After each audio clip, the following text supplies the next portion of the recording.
Vocês vão assistir agora um outro videozinho de um resumo sobre o engenho da açúcar, que ficou mais fácil no vídeo do que explicando oralmente para vocês, tá?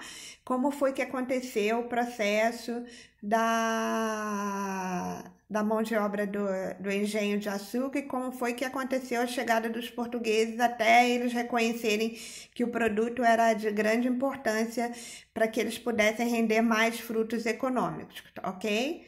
Assistam aí.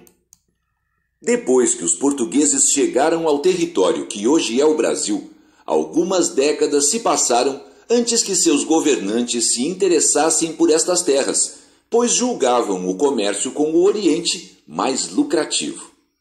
A partir de 1530, os portugueses perceberam que era necessário ocupar a colônia antes que outras potências europeias tomassem posse desse território.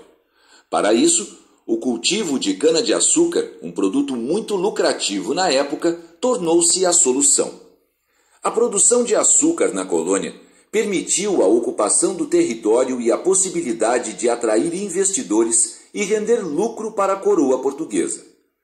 Muitas cidades litorâneas da região nordeste do Brasil se desenvolveram com o investimento nos engenhos de açúcar. A região mais próxima do litoral tinha um solo fértil e uma vasta rede hidrográfica que facilitava a comunicação e o transporte de mercadorias. A cana era transportada para o engenho em carros de boi ou em barcos.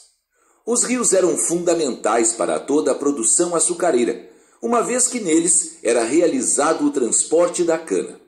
Além disso, os rios moviam os moinhos dos grandes engenhos.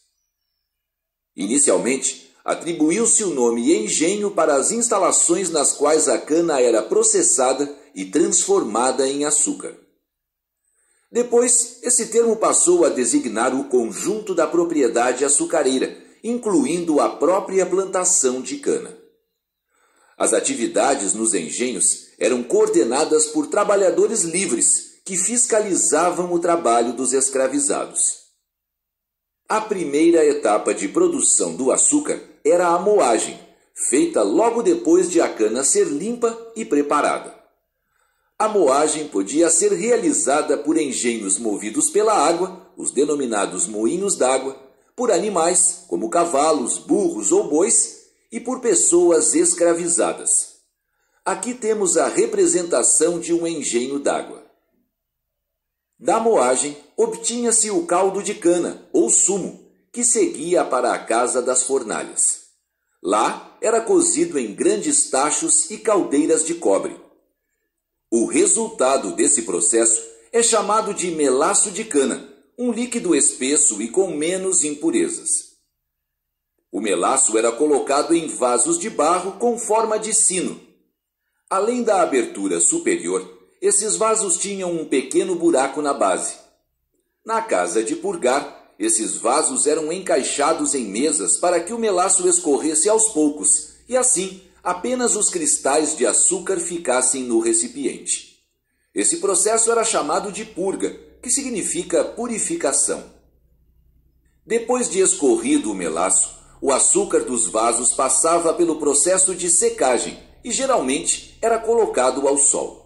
Quando estava seco, o açúcar era desenformado, dando origem aos famosos pães de açúcar. Na abertura do recipiente ficava o açúcar branco, mais valorizado.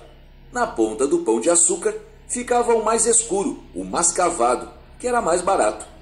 Os diferentes tipos de açúcar eram separados, pesados e divididos. Neste momento, o senhor do engenho e aqueles que tivessem direito a uma parte da produção recebiam os lucros correspondentes. Finalmente, o produto era acomodado em caixas bem secas de madeira, vedadas com barro e forradas com folhas de bananeiras. Identificada com o nome do proprietário, o tipo de açúcar e seu peso, a mercadoria era enviada para a metrópole.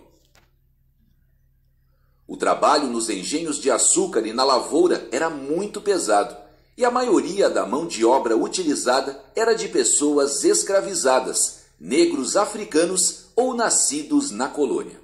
Os negros escravizados resistiram às violências da escravidão. Ao longo dos séculos, a fuga e a formação de comunidades livres, onde pudessem vivenciar e preservar suas culturas, eram duas das principais formas de resistência. Essas comunidades, chamadas de quilombos, foram se formando em regiões de difícil acesso.